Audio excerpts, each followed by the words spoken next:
नमस्कार लो जी, हम फिर से आ गए हैं। मुद्दा है दिल्ली से जुड़ा हुआ, दिल्ली के स्वास्थ्य मंत्री से जुड़ा हुआ। दिल्ली के स्वास्थ्य मंत्री सत्येंद्र जैन जी भ्रष्टाचार के आरोप में जेल में हैं और वहीं उनका अंदर से एक बयान आया है जांच एजेंसियों के थ्रू। वो कह रहे हैं कि कोरोना काल में मेरी याददाश्त चली गई थी, इसलिए हो सकता है शायद भ्रष्टाचार कर दिया हो। हमारे साथ कांग्रेस के प्रवक्ता हैं अरुणेश यादव जी। यादव जी, कैसे देखते हैं संजय जैन साहब का? देखो साहब, ये आम आदमी पार्टी में जितने भी नेता हैं तो एक से बढ़ के एक नौटंकीबाज है। अच्छा। एक से बढ़ के एक ड्रामेबाज है। इनमें होड़ लगी हुई है कौन कितना बड़ा विदूषक है और कौन कितना बड़ा जोक मार सकता है। अब आप खुद अंदाजा लगा लो, अगर सत्येंद्र जैन जी ने इस तरह का बयान दिया है कि कोविड के दौरान मेरी याददाश्त चली गई, तो क्या वो मुख्यमंत्री केजरीवाल को नहीं बोल सकते कि साहब मेरी याददाश्त ठीक नहीं है, मुझे मंत्री पद से हटा दो, किसी और काबिल आदमी को जिम्मेदारी दे दो।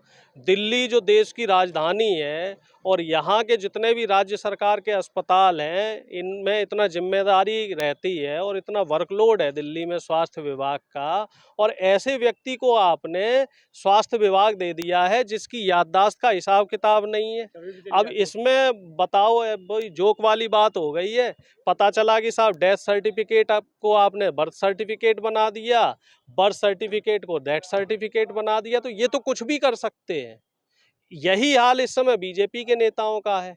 एक सांपनाथ है, एक नागनाथ है, तो दोनों लोगों का कोई कौन और नागनाथ कौन है? अब ये तो आप खुद पहचान लो, कोई किसी से कम नहीं आपकी है। नजर में कौन है? दोनों लोग झूठ बोलने में माहिर हैं, दोनों लोग ड्रामेबाजी करने में माहिर लोग हैं, दोनों ही पार्टी के लोग। एक से एक बड़ा नौटंकीबाज आपको मिल जाएगा, और मुझे तो बड़ा आश्चर्य हो रहा है कि ये लोग नौटंकी अगर देखनी तो सर्कस में न जाए, बीजेपी आम आदमी पार्टी में चले जाए। बिल्कुल। आप मुझे तो ये समझ में नहीं आ रहा, ये लोग जनता की सेवा करने आए हैं, राजनीति करने आए हैं, या ये ड्रामेबाजी करने आए हैं। इससे पहले भी आम आदमी पार्टी के तमाम इस तरह के काम हो चुके हैं। अब वो आपने देखा होगा, पंजाब पुलिस आई, ठीक है, बीजेपी के एक नेता को यहाँ से उठा के ले जा रही थी। दिल्ली पुलिस भी आ गई, बीच में हरियाणा पुलिस भी आ गई, तो वो भी एक हाई वोल्टेज ड्रामा था। वो ड्रामा क्या था? दोनों लोगों की मिली भगत थी कि मैं साहब वहाँ से आऊँगा पुलिस लेके, तुम यहाँ पहुँच जाना, फिर यहाँ हाई वोल्टेज ड्रामा होगा, हरियाणा में उसे रोक दिया जाएगा और दिखाने वालों को हम दिखा देंगे, आम आदमी पार्टी वाले ये दिखा देंगे, देखो जी हमारी भागदौड़ में कोई कमी नहीं रही।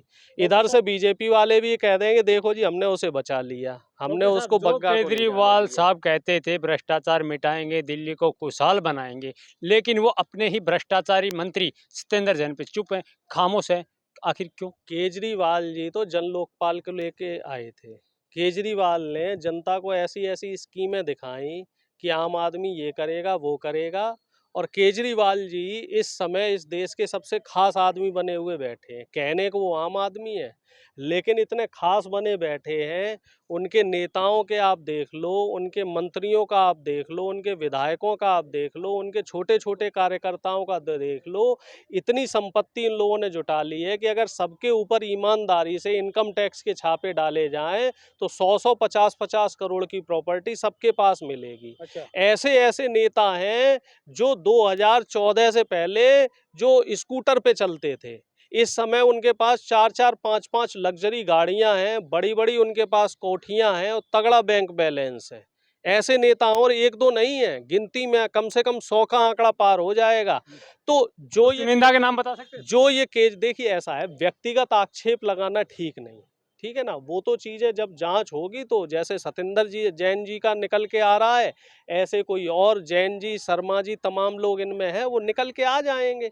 चीजें छिपी नहीं है, आपको भी बेहतर पता है कि आम आदमी पार्टी के लोग करप्शन बहुत जबरदस्त तरीके से करप्शन कर रहे हैं। इन्होंने अभी एक रोड बनाया था दिल्ली में, तो वो रोड भी टूट गया था। और इनकी जो भी स्कूल की योजनाएं हैं, स्कूल की योजनाएं आपने देखी होगी, तमाम दिल्ली के स्कूल हैं जिनको ये वीआईपी बताने का दावा करते हैं, और उनमें से हकीकत में आप देखो जाके तो कई जगह स्टिंग हुआ है, तो स्कूलों में पानी नहीं है, पीने का पानी नहीं है। स्कूलों में पानी तो फ्री मिल रहा है, पीने का घरों में पानी नहीं है, स्कूलों में पीने का पानी नहीं है, ये हालत है। और मोहल्ला क्लिनिक की कई जगह कई पत्रकारों ने मोहल्ला क्लिनिक का भी इनका स्टिंग किया है, तो वहाँ ये देखा गया है कि जिस पते पे मोहल्ला क्लिनिक है है वहाँ बूचड़खाना है, कहीं कूड़े का ढेर लगा हुआ है, कहीं पे कोई आदमी वहाँ किराए पे रह रहा है, कहीं पे वहाँ पे शराबखोरी हो रही है, कहीं पे वहाँ आरोप लगा रहे हैं अड्डा बना। नहीं, आरोप नहीं, ये प्रत्यक्ष है, ये प्रमाण है, स्टिंग हुए हैं, तमाम न्यूज चैनल के लोग गए हैं और उन्होंने उन चीज़ों को वहाँ दिखाया है कि यहाँ मोहल्ला क्लिनिक है सरकार के रिकॉर्ड में, लेकिन वहाँ मोहल्ला क्लिनिक नहीं है, वहाँ नशे का अड्डा बना हुआ है। तो ऐसे एक दो नहीं है, ऐसे 50 स्कूल हैं और कम से कम 100 मोहल्ला क्लिनिक ऐसे हैं जिनके नाम पे केजरीवाल जी पूरी दुनिया में ढोल पीटने का काम करते हैं, ढोल पीटने में माहिर है। तीसरी जो इनकी योजना है बिजली वाली की, बिजली माफ हो जाएगी, तो बिजली जो है मुझे लग रहा है 25% लोगों की माफ हुई है जो उस क्राइटेरिया में आते हैं। 75% पे अभी भी बिजली का बिल जा रहा है और उनका जो एक 200 यूनिट वाला है ना, वो भी दिखावा है, उसमें भी इन्होंने कई क्लॉज लगाए हुए हैं। और इनका अगर ईमानदारी से इन पे चर्चा की जाए तो केजरीवाल जी हर जगह आपको फंसे हुए नजर आएंगे।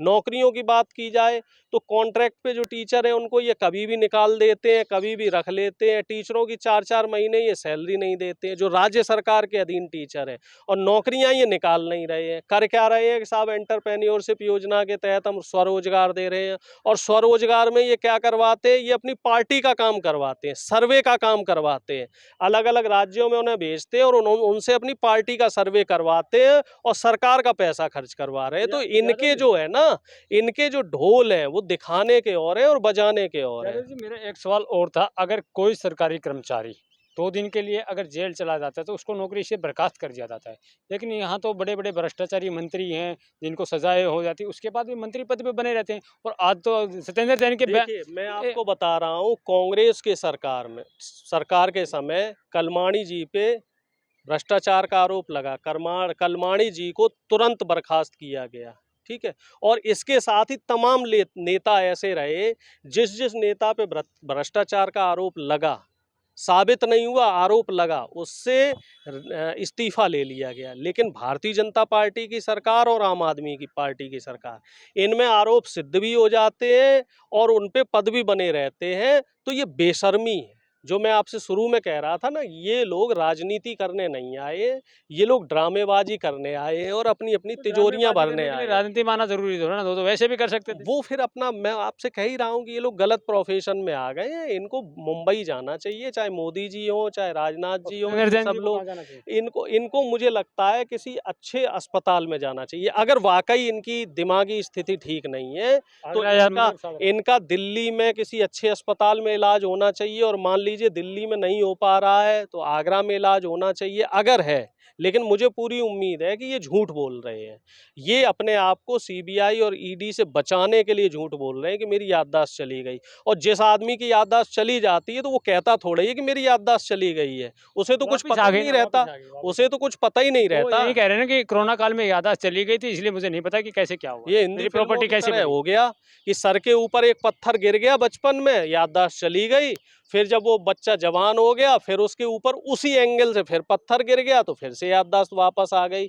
ये लोग फिल्में ज्यादा देखते हैं। इनको वाकई में आपसे हकीकत में कह रहा हूँ, इनको बॉलीवुड, हॉलीवुड, टॉलीवुड और उधर साउथ की फिल्मों में वहां जाके एक्टिंग करनी चाहिए। वहां ऐसे मंत्री को मंत्री पद पे बना रहना शोभा देता है? देखो, मैं तो ये कहता हूँ कि बीजेपी और आम आदमी पार्टी को ही सत्ता में नहीं रहना चाहिए, क्योंकि ये लोग राजनीति नहीं करने आए हैं, ये लोग जनता को मूर्ख बनाने आए हैं और ये लोग ड्रामेबाजी करने आए हैं। तो ऐसे लोगों को सत्ता में रहने का अधिकार नहीं है।